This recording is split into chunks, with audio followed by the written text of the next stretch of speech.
ก็เต็มมองไม่เห็นเพราะรถโอ้เยอะดิมันต้องซื้อเก่งนะคะโล50เดี๋ยวมันชื่อตัวฉันชื่อว่า3 บาทหลายบ่มันต้องซื้อยกโลกาหลังหน้า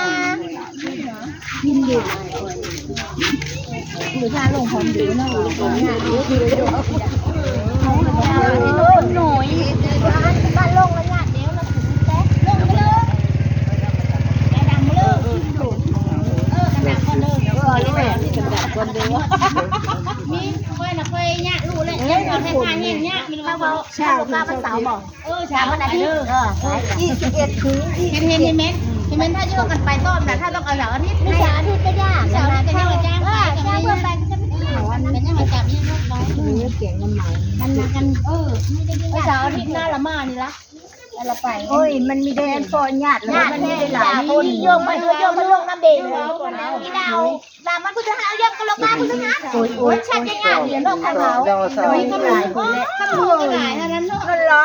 ไม่นะมีคนมีค่าอลานน่ะเขาไม่เนี่ยมันถือเขาก็ได้บดเนาะมีคนนะมันมีได้หลายคนแม่เอาลงเต็มมือนี้น่ะนะแหละกันก็เลื่อนเป็นลงมีตั้งยาคนหลายแล้วคนชื่ออะไรยากไปบอกจะก้าวไปเลยยากไปมีก็ได้มาแล้วเราจะเอานี่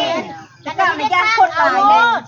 ลงพร้อมเดียวย่างคนนะความหมายอันนี้นั้นไม่ได้ตัวยากเลยพอนโลดมือฟ้าก็เลยได้เดี๋ยวจะลงพร้อมเดียวอันนี้ก็สำคัญไม่ได้เพื่อนยากแต่น้ามือลงค่อยเบามันเป็นหัดมือมันหัดนี่ดาวนะก็ย่อมกระโหลกกาเลื่อนแน่อันนี้นะคือบดแล้วอันกินอาทิตย์เราดำเดียวเราบอกว่าตัวสองคนเดินทางกันไปของข้าวสองอาทิตย์ไปลุกมันมีค่าละมั้งเดินยังได้แต่ขวาแมนมีลุ้นอะไรคำพังไม่ได้นั้นไปไหนแล้วมีข่าวรีวิวนะพวกมึงเลือกเขาก็ได้เบอร์มามันพร้อมใหม่เนาะความหมายพอนี้มันเก่าไปเลยว่าผุนลงนั้นนะย่างคนไปหลายเนาะเป็นเจ้าย่างคนไปหลายเรื่องพลาดนะอันนี้ไม่ยานเลยงามหน้าใหม่คนนั้นน้องเอาถึงหนูเนาะคงหวานหนูเยอะแล้วเฮ้ยเขาต้องสบายมากจำลองเดี๋ยวแป๊บหนึ่งนะคะจกเงินได้ไป100ใช่ปะไป500ได้บ่ไป500ใบนี้แกงเอาอีตู้มาแกงใช่ชาชานะยุ่งเอาพอได้แกงนี่เนาะแกงก็เลยหอยเก็ดจังมันก็สูงเขาไปหาหอยเก็ดได้เนาะด้วยใหญ่บ่4 ถังบ้านค่อยจานเขาขายโลละ200ข้าวโอ้ยนี่เรียกเขาเลยมาอันนี้เป็นแบบโลละ40 บาทลองของละบาทนะ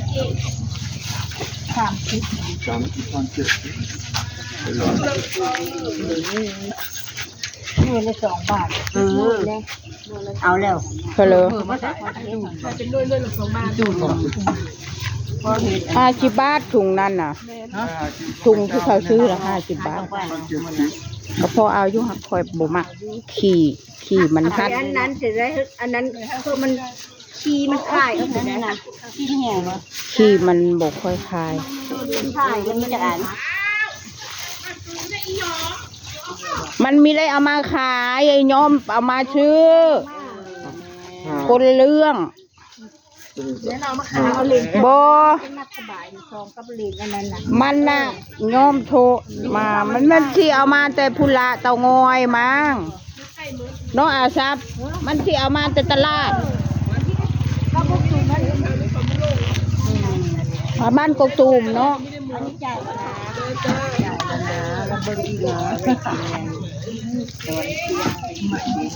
บาทกันวะ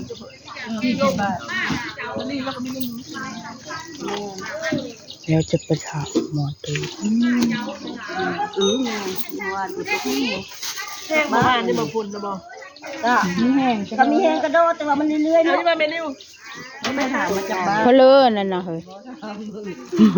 เฮ็ดนะไปซุปโอ้แห้งอยู่ไหนเยอะดอก นี่เขาถามจริง โอ้กินเฮ็ดอยู่คือมือ ไปหาเฮ็ดอยู่มือบ้านนี่ก็ได้ไปหาเฮ็ดละงูไปหากับปลองนี่ก็เศร้าบ่พ่อได้แกงไม่ได้หลายนะพ่อได้กินเฮ้ยมาเขากัดเลยมันน้อยเฮานะ คนเยอะกันเยอะไม่ได้ยัน เขาสงบ มาอ่อนเอ๋ มันจะได้ผลในการนี้มีแล้วมีแล้วจ้า40ไปนะปะตอยอันนี้เจ้า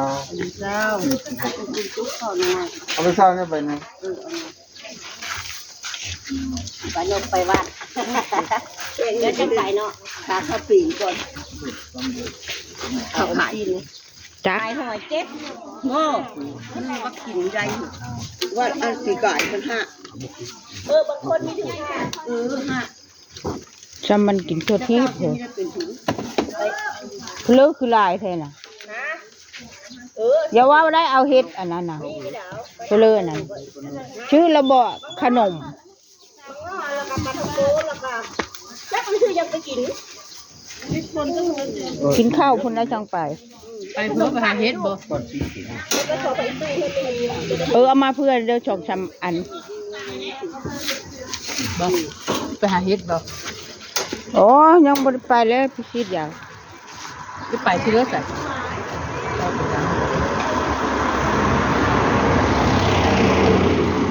รถไฟอ่ะน่ะโอ้เงินน่ะเฮียแล้วเนาะชื่อไข่ไก่บ่ มีมาอันนั้น เพื่อจ้ะน่ะ อันนี้ขนมไม่ได้ฮอตกัน อันกินเลย กับอันนี้แล้วมาอันนี้แล้วเก่ากันก็คือเยอะกับมา ใครโลกคำอิ่มก็จะมันไม่ได้อิ่มได้กินข้าวกับลองกล่อง อีม เมื่อยแท้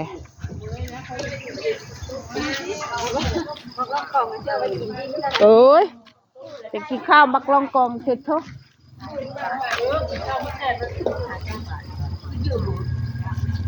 พอต้อยกับข้าวก็รวยได้ล่ะได้ยินบ่น้อยข้าวก็รวยได้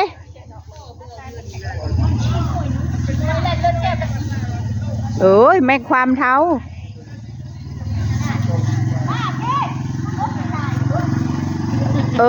เขาเอิ้นไปแล้วยาหูโน่ลายโอ้ยยังสาวอยู่พันหูกระตึงกว่าฮอดยายไทยเท่าอ่ะรถ